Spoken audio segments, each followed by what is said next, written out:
Hello, beautiful people. This is Abii. It is raining. I don't know if you can tell. It's dark and gloomy and raining this morning. But I wanted to talk a little bit about something that sort of triggered me this morning. So I was listening to Myron Golden. If you don't listen to him, you actually should check him out. He is pretty awesome, talks a lot about business, but from a biblical perspective.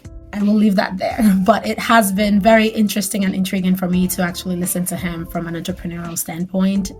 It's very fascinating with the perspective that he brings in. Anyway, I was listening to one of his talks, his YouTube talks this morning, and I just had to talk about something myself because it was so applicable to me.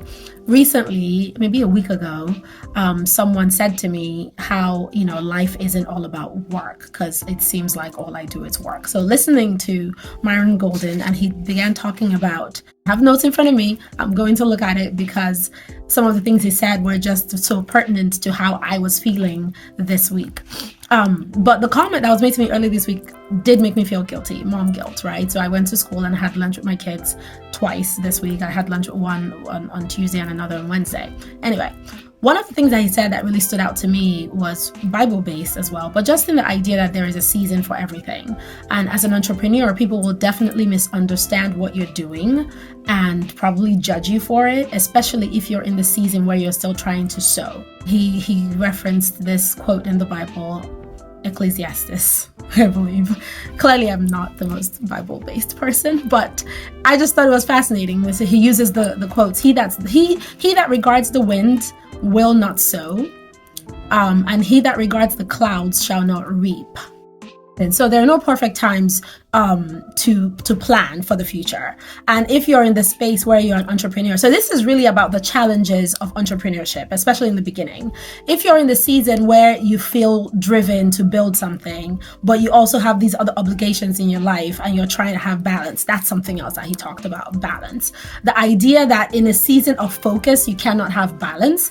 And we've been sold this thing of having to have balance in our lives. I try to implement some sense of balance, but I also recognize that in some seasons or some periods, I can't manage friends, family, spouse, children, and business. Something kind of has to fall to the wayside. So he used an analogy that I just really loved. As I said, it really resonated with me, especially this week, of a camera. If a camera has to focus on something, everything else has to be out of focus and essentially out of balance. So balance and focus are opposing ideas or opposing states of being. If you're in a season of focus, you cannot necessarily have balance. And if you're in a season of balance, then you're not really focused.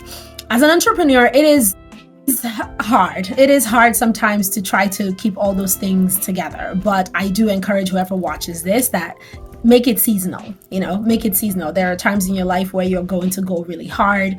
My first year having the law practice, I definitely was out of balance. It was a crazy focus on just my kids and the business. Of course, over time, I have to balance out relationships because social relationships are important as well.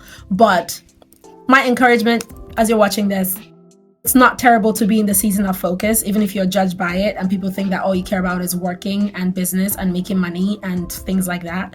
That's okay. You and you alone know what your mission is and what your purpose is and what you're trying to achieve. So have faith and encouraged that it's okay to be in that season where you're focused on what you're building. Until next time, chat later.